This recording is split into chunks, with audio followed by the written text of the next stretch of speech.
Dating asawa ni Nora Honor nilantad na ang lihim na anak nila sa publiko.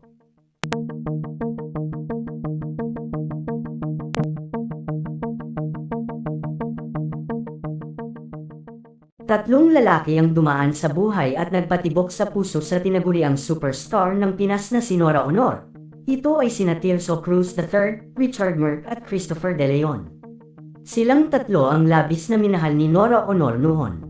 Pare-parehong dumalaw sa limay ng yumaong aktres ang mga lalaking naging bahagi ng kanyang buhay.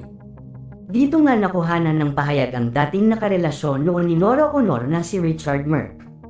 Sa isang panayam, nilahad ng singer na sila ng superstar ay ikinasal umano sa US noong July 7, 1988 sa Las Vegas.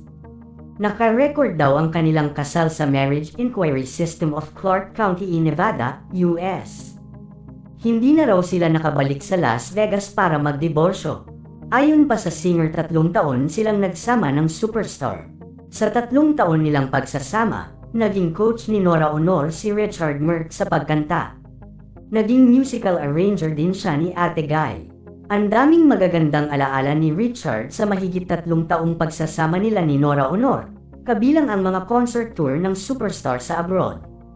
Usap-usapan din noon na umano ay nagkaroon ng isang anak si Nora at Richard noong sila ay nagsasama pa. Nabanggit nga ito ni Richard at inaming totoo ang balitang ito tungkol sa kanilang anak ni Nora.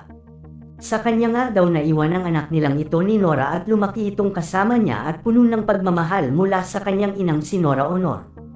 Naging malupit umano ang tadhana noon para sa kanilang dalawa ni Nora dahil hindi siya tanggap noon ng pamilya ng superstar para kay Nora Honor. Kaya naman hindi din nagtagal ang kanilang relasyon at tuluyan silang naghiwalay ni Nora. Maging ang anak nila umano ay hindi na nila nagawang ipakilala pa sa publiko. Ngunit wala nang anumang binanggit na dahilan si Richard kung bakit nila inilihim ang kanilang anak ni Nora Honor. Samantala marami ang bumabatikos sa naging pagsisiwalat na ito ni Richard sa naging pagpapakasal nila noon ni Nora Honor at sa lihim nilang anak. Marami ang nagsasabing bakit ngayon lang niya nilantad sa publiko ang tungkol sa naging pagpapakasal nila ni Nora Honor at sa kanilang anak. Nasiguradong wala ding kaalam-alam ang mga anak ni Nora. Tila nga ayon sa karamihan umaasa siguro umano si Richard na may makukuhang mana ito at ang ipinakilala nitong anak umano nilang dalawa ni Nora. Usap-usapan kasi na hindi umano ito biological na anak nila ni Nora at adopted child din ang tinutukoy na anak na ito nila ni Nora Honor nung nagsasama pa silang dalawa ni Richard.